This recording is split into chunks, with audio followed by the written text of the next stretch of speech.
Okay, ladies and gentlemen, welcome back to another Ozzstar's Today's Fun Project. I'm your host, Glenn. So today we're going to talk about lifting your vehicle. So some of the information I'm going to discuss today is just important knowledge to know because there are many safety issues with jacking a vehicle. You could cause death or injury. You can damage your car pretty bad. And it takes a couple of simple tools to jack up a car, but you've got to know what you're doing. And you don't want to get hurt doing it. So what I'm going to do here today is show you on this C7 Corvette. That's the 7th generation 2014 to 2019. Right now it's February 18. And this puck here is what you should use when you're jacking a C5, C6, or C7 generation Corvette. That would be going back all the way to 97.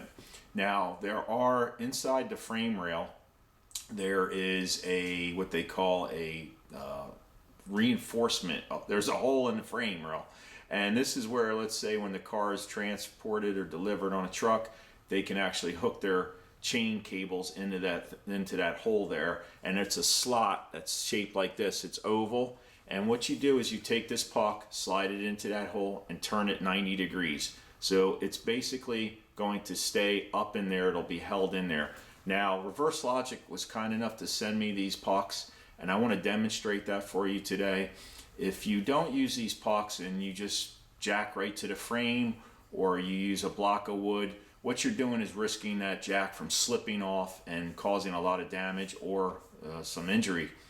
So anyway, just recently I was reading on the forum, I think it's a gentleman in California, where his jack slipped off that frame rail or the chassis there, and it caused major damage to the side skirt, the door, or the rocker, I should say. The side skirt is what this Grand Sport has.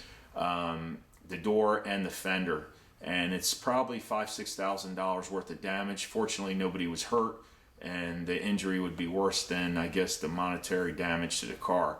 But anyhow, the pucks are very important to use. They come in different sizes. Now GM states in the book that 2.5 inches or smaller in diameter puck. So basically this one here I believe is 63 millimeters. Let me double check that. This is for all my friends on the other side of the pond there. So I'll give it to you in millimeters. This model is a C28-63, which is or happens to be the millimeters. So you've got the height of it, which in America terms here, it's about 1.25 inches tall, and it's just under 2.5 inches in diameter, which is what GM calls for. So basically that gets you into spec.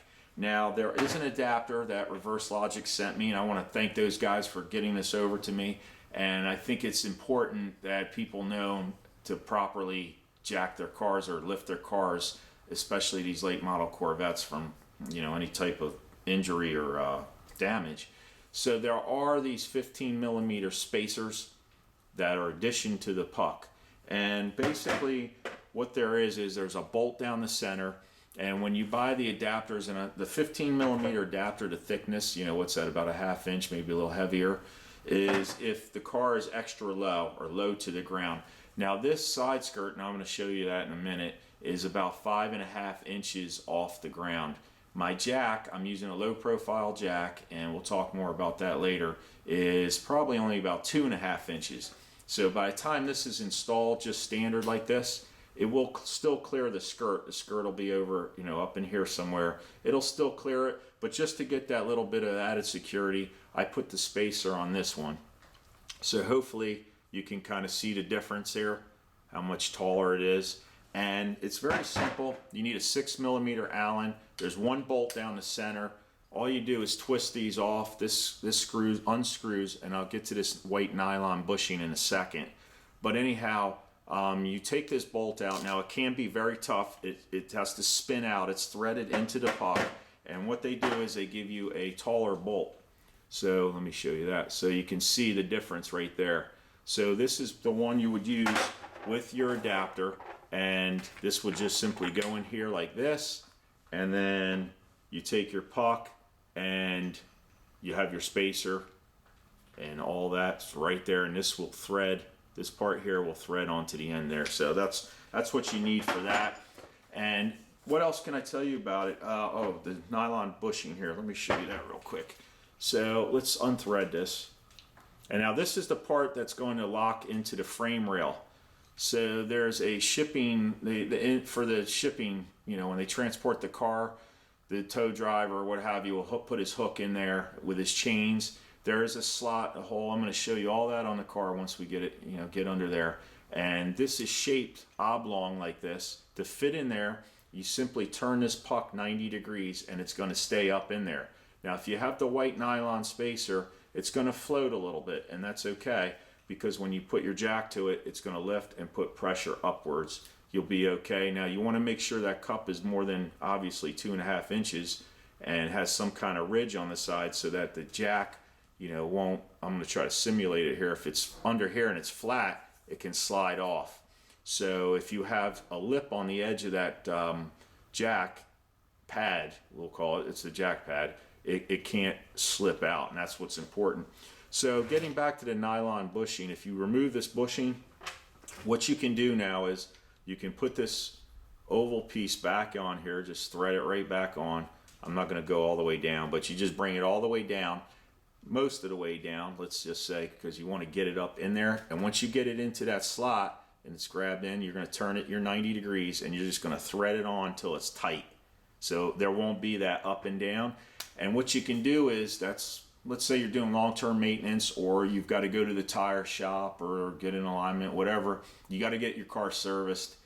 You don't trust the guys over there to have pucks or to jack your car correctly. Well, then you can just leave these temporarily mounted in there, because they are going to hang down. This is about 1.5 inches tall, you know, and with the extra 15 millimeter adapter, you're looking at probably almost 2 inches at least. So what you can do is drive there. They can use the lifting pads for the purpose, and then you can simply just unscrew it, pop it out, and you're done. So for today, we're just going to use the white nylon spacer in there, and I'll probably just use the tall one just because I have the side skirts. It'll make it without the adapter, but if your car has been lowered, you're probably going to want this, and that'll give you that space. You should be able to get under there. I feel like I've rambled on enough about that. I want to get under the car and show you this, but it is important to know how to use these and to use the most important tool you have. Now think about it. It's right in here, right? The brain, the common sense.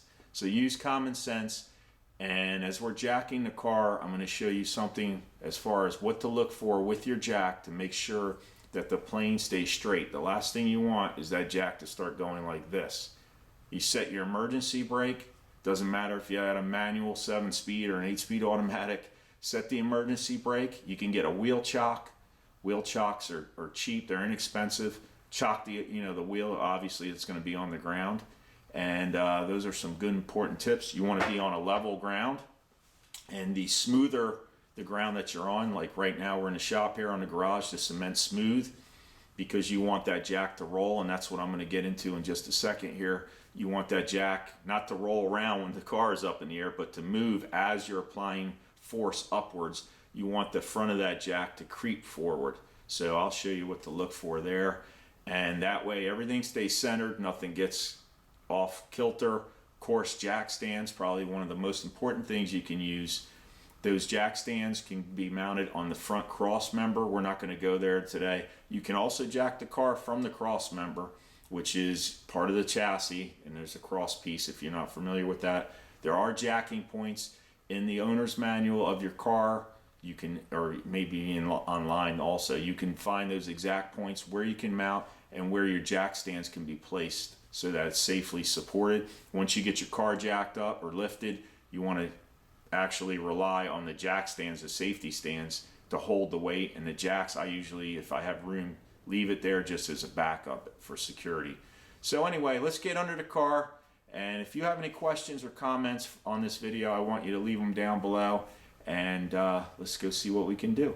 So what you're looking for is the gap between the door, this is the driver's side, and the fender. That gap right there where I have the puck on the floor, about 6 inches in is where that slot's going to be. It's what GM calls here the frame rail shipping slot reinforcement. So that's a big word for that. So let me take you down there and get you a shot of that. and I'll show you how to put the puck in. All right, so here's that slot right there, that oval slot, and you can see that's the aluminum. You might even see some scratches on there where they hooked the chain in. Anyway, so we take our puck, and it's pretty simple. You just push it up in there, and then I'm turning it 90 degrees, and you can see with the nylon spacer it has that little bit of gap, but that's okay because as soon as we apply, jack pressure here, it's going to support itself right in there, and I'm going to show you that step next. And if you take that nylon bushing out I showed you earlier, that little white bushing, then you can just thread this, turn it clockwise this way, or counterclockwise I should say. Wait a minute. Yeah, that's clockwise. I'm upside down, and that'll lock in tight for you. So let's slide the jack under now and get this thing jacked up.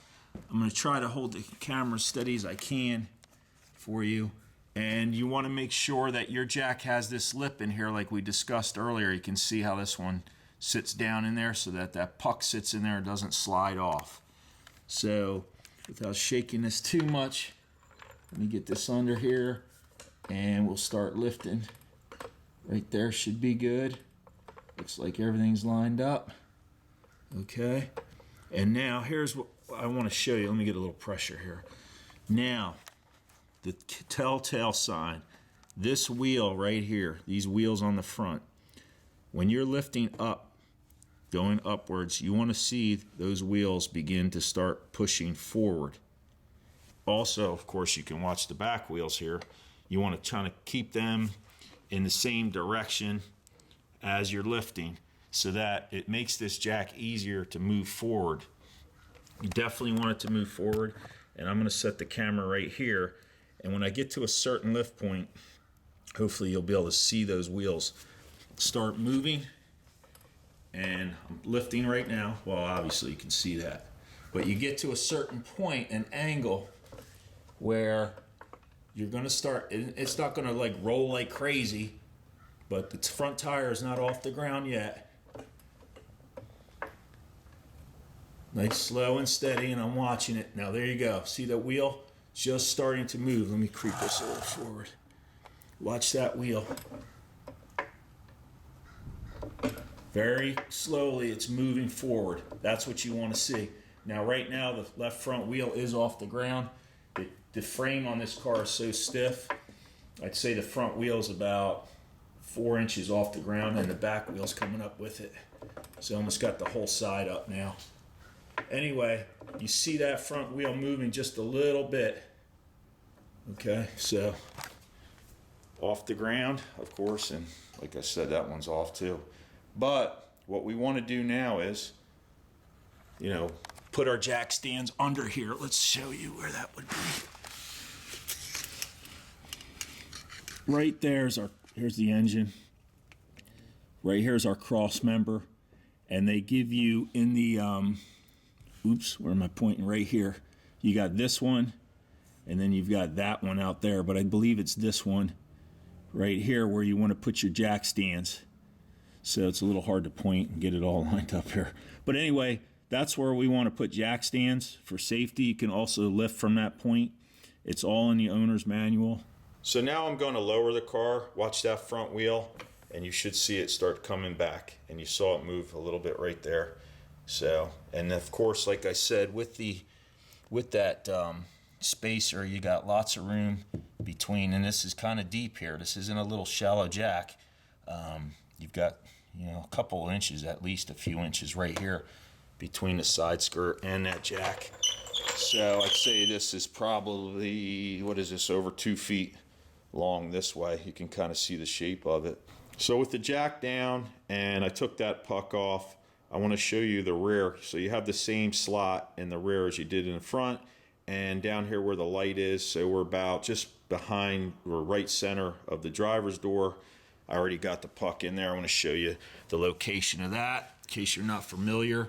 So there it is right there. Of course, the nylon spacer's in here still. That's why, it's normal to have that little bit of play. You take that out, it'll be tight. And to take them out, just turn it the opposite way. Drops right out. 1, 2, 3.